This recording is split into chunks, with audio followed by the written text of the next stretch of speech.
Hello everyone and welcome back to Auto Anorak. Today we're going to be covering an interesting topic because it's not the best cars on automotive YouTube like you've seen before in my previous car collection videos. This is focusing on the worst cars that automotive YouTubers have ever owned. The cars that were just downright terrible. And before we get into it, a quick disclaimer, this is all very light-hearted. This is not me going out here slandering against people and their cars. This is making some light-hearted joke towards some cars. So let's get into it. Roughly about 21 of automotive YouTubers worst cars. First up is the Shmaster of the supercar community himself, Shmee 150. Tim's very first car was a 1.2 Renault Clio. Its current condition could be described as one of two things: an artistic illustration of the meaninglessness in worshipping what is essentially a metal box for the rest of our lives, or the perfect basis for a table in the Shmuseum. This is quite literally a heap of junk, even more so than an original Renault Clio that hasn't been crushed. Let's not forget though that my model car collection is smaller than Shmee's real collection. Now I knew exactly where to start for Manny Koshbin. Of course, his Honda Accord or even his dad's Datsun 510, but no, nothing compares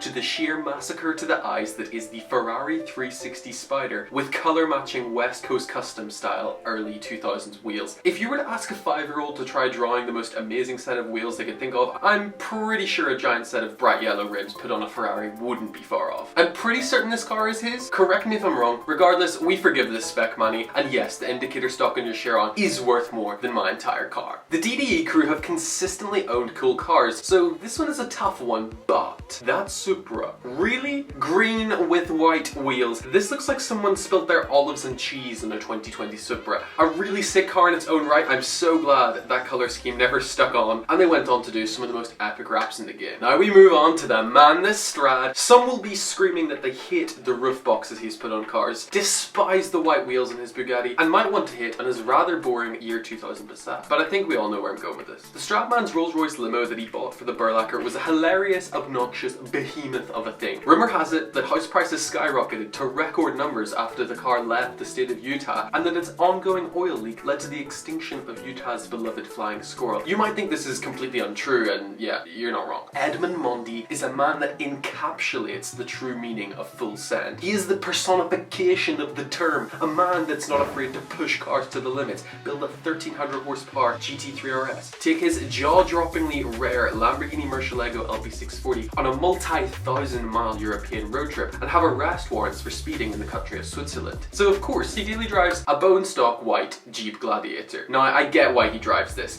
It's to be low-key, but I just find it hilarious that the man who drives around looking like this also drives around looking like this. Hoovie's collection is quite clearly a goldmine for this video. He is the god of hoopties after all. We could go for the buried Range Rover, the Ferrari F3 Crispy, or his vast array of 90s American cars, but that's not what you want to see. You want to see one of the most iconic liveries from arguably the most beloved movie car. Yes, this is a highly modified Fast and Furious spec Toyota Prius. This thing wasn't even a wrap. That's real paint you're looking at. Tyler even put nitrous on the Prius for extra Fast and Furious authenticity. The result? One of the most epic send-offs to a car in YouTube history. And I'm gonna floor it, and then I'm going to push the red button. And button. Whoa! Oh, Jesus!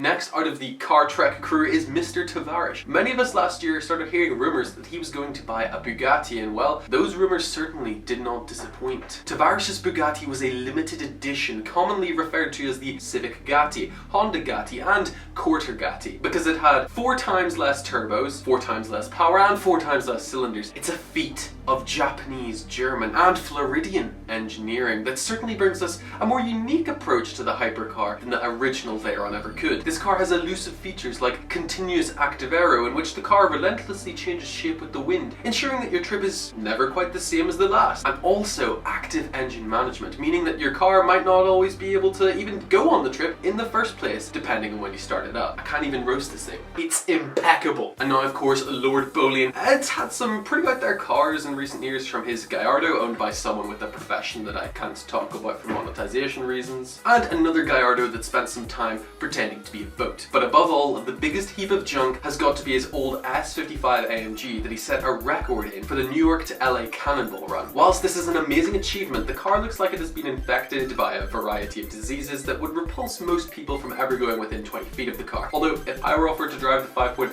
V8 monster, I'd happily look past that. Cletus McFarlane. Cletus's worst car in many regards is LeRoy. It doesn't have space to go on any sort of road trip, nor does it have any safety features. Its lack of body panels also means that it will never achieve its full performance potential. But look, I get it. Bald eagles reign supreme, and they mean LeRoy gets the pass. I don't even know what to do with this one anymore. It's objectively an incredibly bad car, but the moment you lock your eyes on those turbos, it's game over. For the next one, I've literally only put Gigi on the list because of how ridiculous this is. Gigi has only ever owned two cars. Her GT3, of course, and a Mercedes G65 AMG. A 6.5 litre V12 G-Wagon, and I'm gonna say that's her worst car ever. It's obviously way better than anything I'll ever afford for a very long time, but for Gigi, this is just a first car. This decision for the next one has been made in light of one of Doug Demuro's latest videos, which talks about up-badging. The single most embarrassing thing you can do as a car enthusiast on the planet. In this case, we were talking about JR Garage, and I want to make it clear that this isn't an up badge, but more so an up modification. That's when you modify your car to look like something it's not. A few months ago, JR Garage did a giveaway on this beautiful manual 6-cylinder C-Class. It's a great car, but they had 507 wheels in it, which I can almost excuse. However, it also had C63 quad tips, and I'm sorry, that's not acceptable. If I'm looking at cars driving by and see those quad tips, I'm gonna get all excited. I'm about to hear that V8 bellow, and then I'm bombarded with a V6 trumpet. It's a great car, but this has to stop now. Burlakkers Hummer H3, where do we start? Burlakkers Hummer H3 is like the impulse buy you made as a kid when you've just been handed $20 by a relative. Are you gonna save that money and buy something of value and think long and hard about what else you could buy in the future? Oh no, it's too late. You've already left the store and you've got a yellow Tonka truck cradled firmly in your arms. In many ways you realize you should have put the money in your savings for an Xbox, but you don't care. It's bright yellow, it's big and unbelievably awesome. That is until you wake up in the morning and realize what you've done. You've just spent all your money on something totally useless that you're probably never going to use more than twice. I still think these are kind of cool though as a 2000s kid, but don't tell anyone.